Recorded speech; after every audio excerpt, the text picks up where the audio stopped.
Bonjour, ici Chris Burns. Bienvenue dans The Network, le débat avec les personnalités qui font l'actualité. Tout de suite, les titres.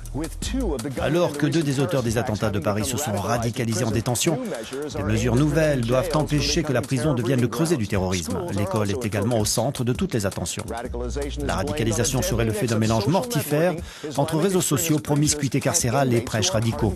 Un phénomène que les sociologues attribuent au sentiment d'exclusion et non à la religion. Le gouvernement français a annoncé un plan de 11 mesures en faveur du renforcement des valeurs républicaines qui passe notamment par la sensibilisation des enseignants aux causes de la radicalisation et par le dialogue avec les élèves et leurs parents. Mais ces mesures sont-elles efficaces?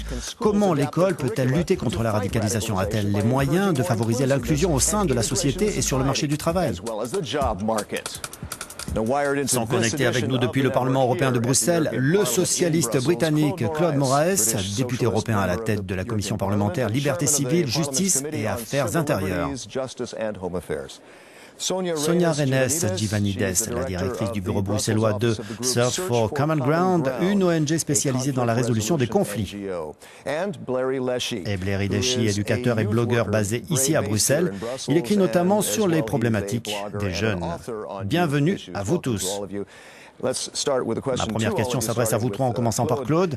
Deux sommets contre l'extrémisme vont se tenir ce mois-ci, l'un au niveau européen et l'autre au niveau mondial. Qu'aimeriez-vous que les participants disent et fassent à cette occasion? Et à qui peut-on reprocher de n'avoir rien fait jusqu'ici? Tout d'abord, les dirigeants ne peuvent pas tout faire. La solution passe aussi par la base. Cela dit, la première chose qu'ils peuvent faire, c'est d'assurer la sécurité de toutes les communautés, y compris des musulmans et de toutes les autres communautés. Deuxièmement, les dirigeants doivent faire preuve de réalisme. Ils doivent parler aux gens sans chercher à les duper, car le sujet de la radicalisation est extrêmement complexe. Les causes du terrorisme sont très profondes et il faudra du temps pour régler cette question délicate. Les dirigeants doivent donc se montrer réalistes. Sonia, quelles sont vos attentes et qui n'a pas pris ses responsabilités jusqu'ici? Je ne sais pas qui a failli à ses obligations, mais en tout cas tout le monde est perdant et elle a une véritable opportunité à saisir afin de tout remettre à plat, d'examiner les causes profondes de l'extrémisme.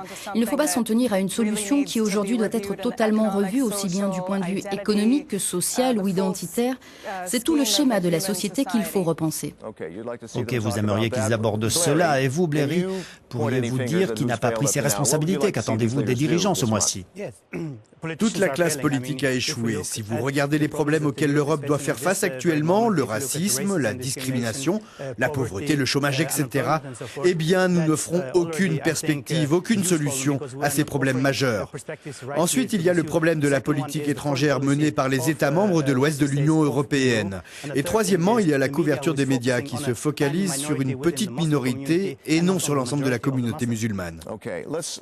Évoquons à présent quelques-unes des mesures prises par les gouvernements. La France, par exemple, vient de présenter un nouveau plan de lutte contre la radicalisation qui comprend un site internet explicatif.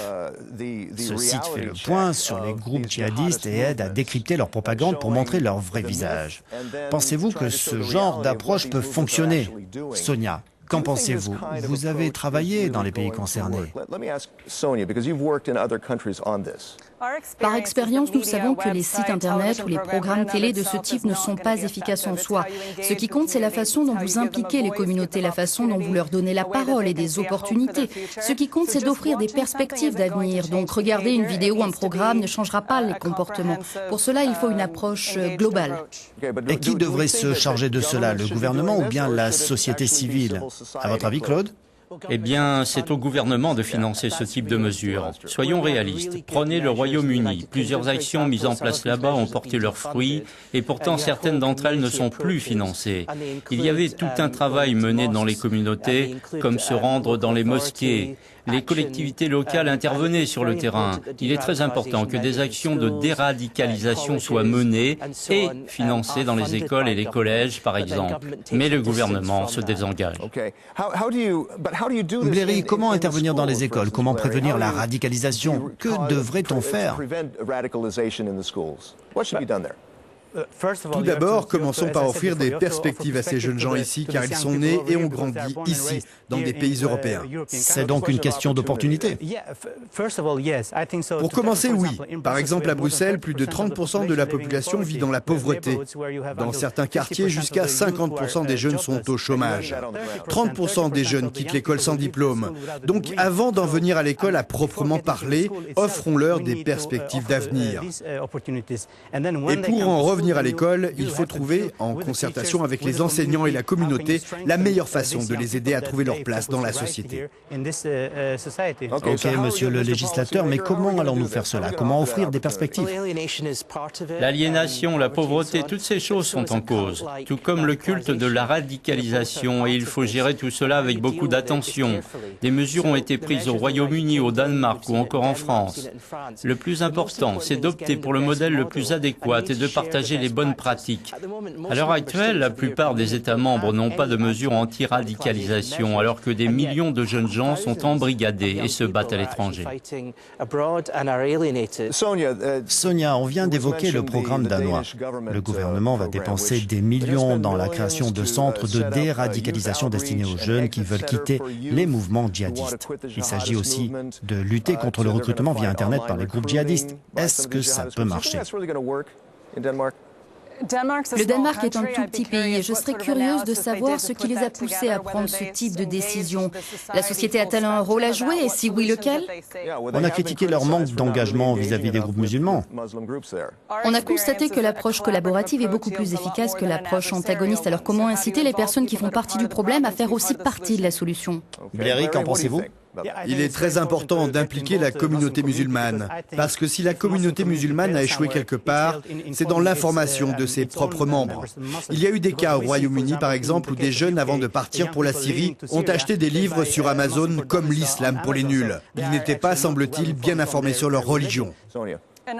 Les décideurs politiques se réunissent parce qu'il y a urgence à cause de ce qui s'est produit en début d'année et de la violence ambiante partout. Ils veulent trouver rapidement une réponse à tout cela et à cet égard, il est important de regarder ce qui marche et ce qui ne marche pas autour de nous, en Europe mais aussi au-delà, en Indonésie ou au Kirghizistan. Claude, vous plaidez pour une feuille de route sur le contre-terrorisme et la contre-radicalisation. Comment avancent les choses? Quand attendez-vous les premiers résultats? Eh bien, très rapidement, car les gens ont besoin de voir des résultats. On a besoin de mesures antiterroristes maintenant. Les États membres mettent en œuvre ce type de mesures au plan national car ils doivent protéger leur population et cela inclut la communauté musulmane. Ensuite, il faut mettre en place des mesures anti-radicalisation et analyser les causes du terrorisme. Si nous ne faisons pas cela, il y aura d'autres attentats. Est-ce un combat national ou peut-on agir au niveau européen? Jusqu'ici, chacun agissait à l'échelle nationale. Maintenant, on doit coopérer. Il faut aussi coopérer au-delà des frontières pour prévenir la radicalisation. Il faut investir dans les communautés, il faut mettre en place des programmes à long terme si l'on veut pouvoir régler véritablement le problème, sinon ce n'est que de la poudre aux yeux. Blairy, prenons la guerre civile espagnole, une sorte d'élan romantique aurait pu pousser de nombreuses personnes à y prendre part. C'est la même chose ici. Les groupes djihadistes jouent sur cet idéal. Sur le terrain, comment combattre cela? Eh bien, en comptant sur des hommes politiques qui ont une vision, ce qui n'est pas le cas actuellement. En Belgique, par exemple, les politiques ont décidé de renforcer la sécurité dans les rues. On a même fait appel à l'armée, mais c'est juste de la provocation. On répond à l'extrémisme par l'extrémisme, et ce n'est pas la réponse adéquate, parce que les gens qui envisagent de partir en Syrie partiront d'autant plus qu'ils considèrent ces mesures comme une provocation. Claude? Vous n'avez aucune excuse quand vous partez commettre des attentats terroristes. Vous devez avoir le sens des responsabilités. C'est primordial et commençons par là. Ensuite, examinons les causes de la radicalisation. Il ne faut pas excuser le terrorisme, mais essayer de comprendre comment une minorité de jeunes en arrive à se radicaliser. Sonia, un dernier mot? Chaque être humain a le choix, mais comment aider les gens à choisir? On ne naît pas terroriste. Merci Sonia, je suis désolé mais nous sommes à court de temps. Je voudrais remercier tous mes invités, Claude Moraes, Sonia Renes-Givanides et Blairy Leshi. Ici Chris Burns, merci et à bientôt.